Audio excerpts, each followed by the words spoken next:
Bonjour, voici les titres de cette édition. Nous parlerons actualité avec la mort de Charles Aznavour. Ensuite, nous parlerons danse avec le danseur et chorégraphe burkinabé Sali Hassanou qui a présenté aux Francophonies sa dernière création. Nous parlerons ensuite musique des accords Vitaï Dadju en rupture sur un duo inédit. Tout de suite, le développement.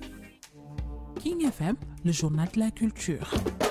Rebonjour à vous, chers auditeurs internautes de la King FM. Ravi de vous retrouver encore une fois dans votre journal de la culture. À la présentation, Cathy Ndiaye. De l'autre côté de la baie vitrée, Pape Daoud Gueye, côté technique, Cherfaï, côté digital. Actualité. Aznavour, The Last Chanteur, c'est-à-dire Aznavour, le dernier chanteur, tel était le titre choisi par le New York Times il y a 20 ans, en octobre 1998, pour annoncer la série de concerts que l'artiste franco-américain s'apprêtait à donner à Broadway. Frank Sinatra s'en était allé en mai de la même année et l'interprète de la bohémienne représentait outre-Atlantique l'ultime crooner encore en vie. Bien que Charles Aznavour refusait ce qualificatif, se préférer se définir comme un parolier qui interprète parfois ses propres chansons. Il n'en avait pas moins réussi à séduire le public américain et à s'ajouter à la liste de ses talents hexagonaux qui, à l'instar de Maurice Chevalier, Yves Montado ou Edith Piaf, ont réussi à se faire un nom au pays d'Elvis Presley. Charles Aznavour, patriarche de la chanson française, s'est éteint dans la nuit de dimanche à lundi à l'âge de 94 ans dans sa maison en Provence. Comme Drucker qui habite près d'ici, j'aimerais être enterré dans les Alpilles, avait annoncé Charles au quotidien. C'est finalement dans la région parisienne qui sera inhumé, comme l'a affirmé le Parisien. Actualité. Photographie. Nous allons parler du premier photographe africain, Seydou Keïta. Seydou Keïta est né en 1921 à Bamako, Soudan français et actuel Mali. Et il est décédé le 22 novembre 2001 à Paris. Il était un photographe portraitiste malien. Pape Lamine Fall. Spécialiste du portrait, il utilisait un appareil photo grand format. Commençant la photographie en 1949, il installe dans sa cour un studio. De 1962 à 1997, il est photographe à la Sûreté nationale. Présenté pour la première fois en France, à Rouen, par Pierre Holleng, lors de la 3e rencontre photographique de Normandie, consacrée aux photographes africains en mai 1993. Ensuite, a exposé grâce à François Huguier aux rencontres internationales de la photographie d'Alpes en 1994, à la Fondation Cartier à Paris en 1994 et au musée Solomon Guggenheim à New York en 1996. Un prix Seydou Keïta est attribué lors de la rencontre africaine de la photographie à Bamako. L'œuvre de Seydou Keïta est de nouveau exposée à Paris au Grand Palais des Champs-Élysées entre mars et juillet 2016 en partenariat avec la Contemporary African Art Collection. Considéré comme le père de la photographie africaine, Seydou Keïta est un précurseur qui commence son activité de portraitiste dans le Bamako de 1948. Pour des raisons économiques, celui qui ne sera découvert en Occident que dans les années 1990 ne réalise qu'une prise par séance et uniquement à la lumière du jour. Ces images, prises entre 1949 et 1962, nous offrent un aperçu de la haute société malienne de l'époque. Et aujourd'hui, l'œuvre de Keïta, mort à Paris en 2001, fait toujours référence connaissant la consécration dans les plus grands musées du monde. Merci à vous, Pape Lamine Fall, pour ces détails. Danse.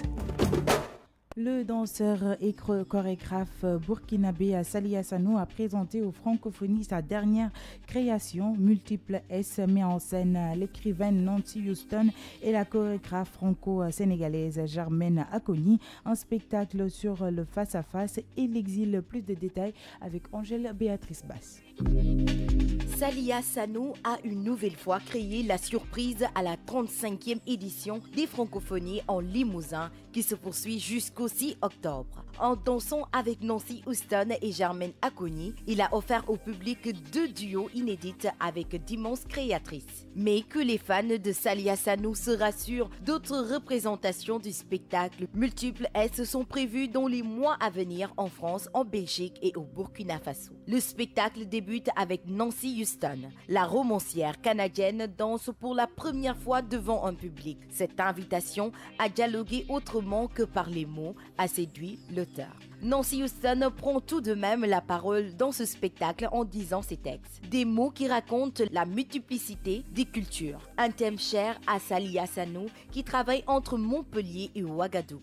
Dans son précédent spectacle, Du désir d'horizon, le chorégraphe utilisait déjà les écrits de Nancy Houston sur l'exil, le déplacement des populations. Pour la deuxième partie des Multiples S, Saliha Sanou change de partenaire. Une partenaire qu'il appelle Maman. Germaine Akoni, 74 ans et figure historique de la danse en Afrique, a formé Saliha Sanou. Elle l'a accompagnée dans ses premiers pas de danseurs et de chorégraphes. Ces retrouvailles sur scène sont bien sûr un pur bonheur pour les deux danseurs, mais surtout pour le public, car c'est toute la complicité de la transmission qui s'offre aux téléspectateurs. Saliha Sanou, qui déborde de créativité, prépare un troisième duo avec le chanteur Babs.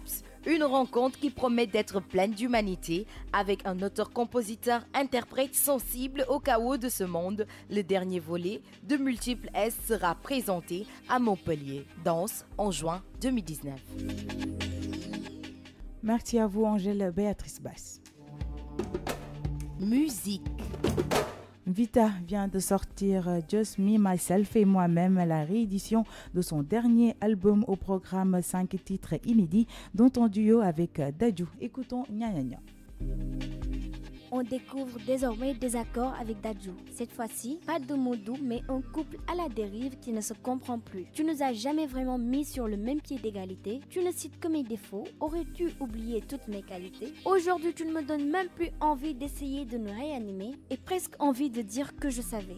Se rapprochent-ils l'un l'autre sur un petit air à la guitare avant de rompre définitivement? Puisqu'on est dans le règlement de compte, je te le dis franco, nous deux, on pourra pas continuer. On a fini par se rendre compte qu'on n'était pas synchro, le pire, on pourra pas l'éviter. Une scène de ménage à laquelle assisteront peut-être les spectateurs qui se rendront au concert du Vita à l'Olympia le 29 octobre prochain. À l'instant, Nya Nya Nya. Sport. Karaté, championnats nationaux militaires, l'ASFA sacré devant la gendarmerie. Les championnats nationaux militaires et paramilitaires de karaté a été remporté par l'association sportive des forces armées au Stadium Marius Ndiaye samedi avec à son compteur 3 médailles d'or, 1 en argent et 5 en bronze. Écrit stade, 38 combattants ont pris part à la compétition. Comme toujours, l'ASFA reste la référence en matière d'arts martiaux dans la grande muette. Elle a été sacrée championne du Sénégal avec 3 médailles d'or, 1 en argent et 5 en bronze dans l'après-midi du samedi au Stadium Marius Ndiaye. Toujours en sport, NBA pré-saison. Malgré la défaite de Phoenix, DeAndre Ayton signe une belle première numéro 1 de la dernière draft. DeAndre Ayton s'est mis en évidence pour ses grands débuts avec les Suns qui se sont pourtant inclinés en match de pré-saison devant Sacramento 106 points à 102 points. Dans les autres rencontres de la nuit, Philadelphie a pris le meilleur sur Orlando 120 points 114. Les New York sont venus à bout des Washington 124 points 121 et Atlanta a dominé New Orleans 116 points 102 points. J'ai simplement mis de l'énergie sur chaque point. J'ai couru et j'ai pris beaucoup de plaisir. C'est réjoui Ethan. Votre agenda culturel.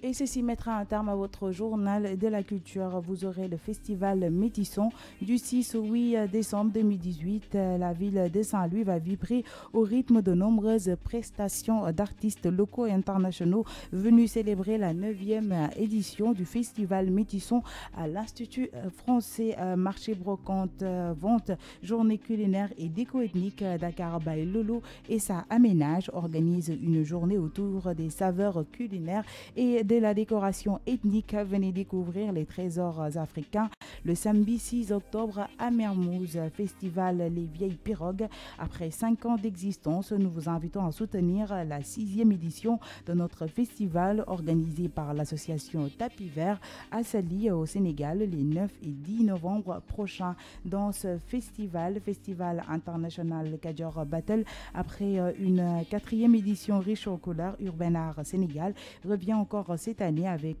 plus d'innovation pour la 5e saison du festival international Kadior Battle du 26 au 30 décembre.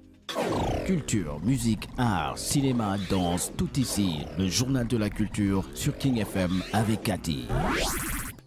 Et voilà, chers auditeurs internautes de la King FM, c'est tout pour votre journal de la culture version française. Merci à Pape Daoudagui pour la gestion technique. Merci à Charfey pour le digital. Je vous donne rendez-vous à 17h30 pour la version Wolof. C'était le journal